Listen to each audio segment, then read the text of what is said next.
उन्होंने मांग की थी कि उन्हें घर का खाना मिले, तो 1 महीने के लिए उनको घर का खाना मिलेगा। साथ ही साथ उन्होंने ये कहा था कि उनको सिगरेट पीने की इजाजत दी जाए, लेकिन कोर्ट ने वो इजाजत देने से मना कर दिया है। आपको बता दें कि संजय दत्त सरेंडर कर चुके हैं टाडा कोर्ट में। उसके बाद उन्हें पहले आर्थर रोड जेल ले जाया जाएगा। तमाम तरह की कानूनी प्रक्रियाएं पूरी की जाएंगी, जो फॉर्मेलिटीज हैं उनको पूरा किया जाएगा।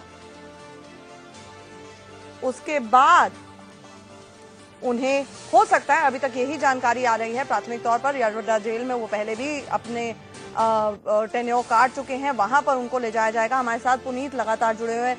पुनीत, संजय दत्त की बात करें तो सबसे पहले तो अब ये जान लेते हैं कि कोर्ट में वो सरेंडर कर चुके हैं, अब किस किस्म की प्रक्रिया होती है और उसमें कितनी देर लगती है? प्योरली प्रोसीजरल एस्पेक्ट है एक्चुअली। कोर्ट का इसमें कोई मेजर डिस्कशन नहीं रह गया है, क्योंकि एक बार सुप्रीम कोर्ट ने एक कंफर्मेशन करी है सेंटेंस की, 5 साल उन्हें काटने हैं पूरे कुल मिला के। तो कोर्ट में सिर्फ सरेंडर उन्होंने करके कोर्ट उनको इजाजत दे देगी, जेल भेज देगी यहाँ से, और जो रिमेनिंग टर्म रह गया है उस टर्म को वो जेल में काटेंगे। मतलब इतना प्रोसीजर है कि वो वारंट बन के जेल चले जाएगा और उतनी आदेश दिया जाएगा जेल सुप्रिटेंडेंट को, इतना समय करने के बाद इनको रिहा कर दिया जाए। सो फार जो बाकी चीजें इन्होंने मांगी हैं कोर्ट में, एक जेल मैनुअल हर स्टेट में है, स्टेट गवर्नमेंट जेल रूल्स बनाती है, उसके तहत कितनी फैसिलिटीज हर प्रिजनर को या हर अक्यूज को मिलनी चाहिए।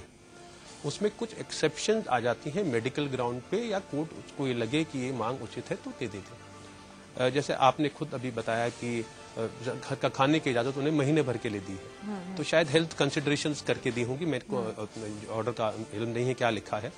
सिमिलरली सिगरेट की इजाजत उन्होंने नहीं दी है, तो चूंकि कोर्ट ने शायद उसको कंसिडर करते हुए इस मेरिट को एग्जामिन किया कि ये जेल जा रहे हैं, शायद इनकी हेल्थ के लिए टू स्टार्ट विद एक यूज टू माहौल हो जाए, बिकॉज लंबा समय इन्होंने काटना है, तो 1 महीने की इजाजत दे दी। सिगरेट की कंसिडरेशन जाहिर है नहीं दी उन्होंने, नहीं दी है। ठीक है, हम इस पर बात करेंगे। हमारे साथ अभिषेक जुड़ रहे हैं मुंबई से, इस वक्त वो टाडा कोर्ट के बाहर है। अभिषेक, सबसे पहले तो कोर्ट का ऑर्डर क्या है ये संक्षेप में बता दीजिए।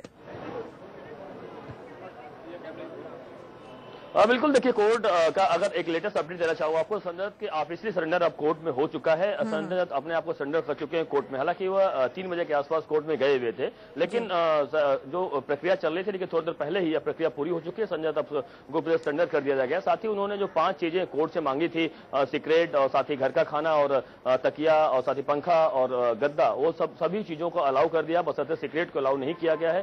कोर्ट ने साफ तौर पर कहा है कि सिगरेट चूंकि सेहत के लिए हानिकारक होता है, इसलिए सिगरेट की अनुमति हम नहीं दे सकते। साथ ही घर का खाना का जो उन्होंने अनुमति मांगी थी, घर के खाने के लिए भी उन्होंने अनुमति कोर्ट ने दे दी है। 1 महीने तक वो घर का खाना खा सकेंगे, उसके बाद जेल का खाना उन्हें खाना पड़ेगा।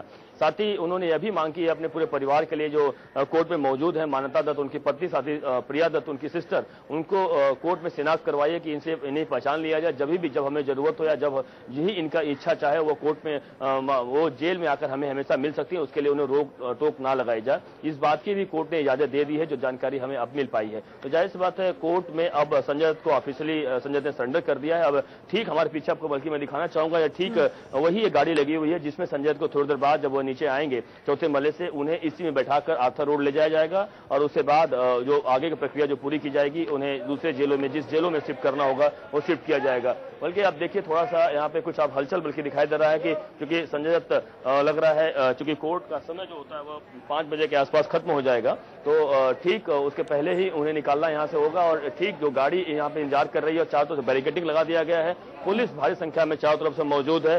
ठीक उनके पीछे जो स्क्वाड बकायदा रहेगा, आगे पीछे कहीं पर भी कोई खतरा ना हो, क्योंकि पहले से ही उन्हें एक लेटर, धमकी भरा लेटर आर्थर रोड जेल को मिल चुका है कि कोई भी वहां पे उनके जान माल को नुकसान हो सकता है। इस बात का बकायदा ध्यान मुंबई पुलिस रख रही है। साथ ही जेल प्रशासन भी इस पूरे मामले पर जांच पड़ताल कर रही है। आपको बता दूं कि कल इस पूरे मामले पर IB के अधिकारी भी आर्थर रोड जेल गए हुए, तो उस पूरे मामले पर वहां पे छानबीन किया कि आखिरकार क्या ऐसी कोई घटना का अंजाम दिया सकता, क्योंकि फौरी तौर पर उन्हें रखा जाना, यानी 1-2 दिन के लिए उनको रखा जाएगा। उम्मीद जताई जा रही है कि आज लेट हो चुका है, जो और जेल की प्रक्रिया होती है वो पूरी नहीं हो पाएगी, इसलिए कल संभवतः कल या फिर शनिवार को उन्हें मुंबई से पुणे के लिए, अयोध्या जेल के लिए निकाला जाएगा, या फिर जो अन्य जेल, जो महाराष्ट्र के जो अन्य जेल हैं वहां पे उन्हें शिफ्ट किया जाता है। लेकिन अधिक समय जो संभावना जताई जा रही है वो पुणे की अयोध्या जेल में उन्हें ट्रांसफर कर दिया जाएगा। अच्छा, वो तो यरवड्डा जेल में सरेंडर भी करना चाह रहे थे अभिषेक, तो ये जानना चाहेंगे आपसे कि क्या इस बाबत ऑर्डर आज में हो जाएगा कि किस जेल में ले जाना है, क्योंकि सब ये जानते हैं कि आर्थर रोड जेल में तो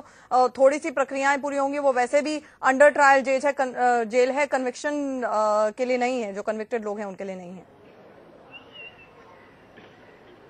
बिल्कुल, देखिए यह जो प्रक्रिया होती है मुंबई का, यह जेल को पावर होता है पूरी तरह से, जेल इस पर मामले डिसाइड करती है कि जेल में उन्हें शिफ्ट करना है, क्योंकि कोर्ट की यह अधिकार क्षेत्र में नहीं आता है। कोर्ट इस पूरे मामले पर वो दे के किस जेल में रखना है, किस जेल में नहीं रखना है। क्योंकि अगर कैदी अगर कोई जो जेल में रह रहा होता है, कभी अगर कुछ अपने को दिक्कत बताता है कि हाँ हमें इस जेल में दिक्कत है, तो कोर्ट उस पर मामले पर संज्ञान लेता है। लेकिन अमूमन ऐसा होता है कि जो जेल प्रशासन इस मामले में जो डिसाइड करता है, उसी जेल में उन्हें रखा जाता है। कि आईजी प्रिजन जो पूरे महाराष्ट्र के आईजी होते हैं, वह इस पूरे मामले पर डिसाइड किया जाता है कि, और वह एक साइन बकायदा महाराष्ट्र के डीजीपी की होती है इस पूरे मामले पर कि किस जेल में रखा जाए। और क्योंकि अंडर ट्रायल जेल होने के नाते आर्थर रोड में यहाँ पे नहीं रखा जा सकता किसी को, तो मुंबई के ठीक पास में जो पुणे का अयोध्या जेल है, काफी बड़ा जेल है। और जो भी अगर सजा याफ्ता कोई कैदी होता है, क्योंकि वहाँ काम करने का काफी बड़ा अवसर होता है, बड़ा जेल है और काफी सिक्योरिटीज का भी काफी अच्छे इंतजाम है। जी अभिषेक, अभिषेक आप हमारे साथ बने रहिए, मैं फिर से आपके पास लौटूंगी, लेकिन अभी वक्त हो रहा है एक छोटे से ब्रेक। आप कहीं नहीं जाइए, इस बड़ी खबर पर हमारी नजर है, देखते रहिए इंडिया न्यूज।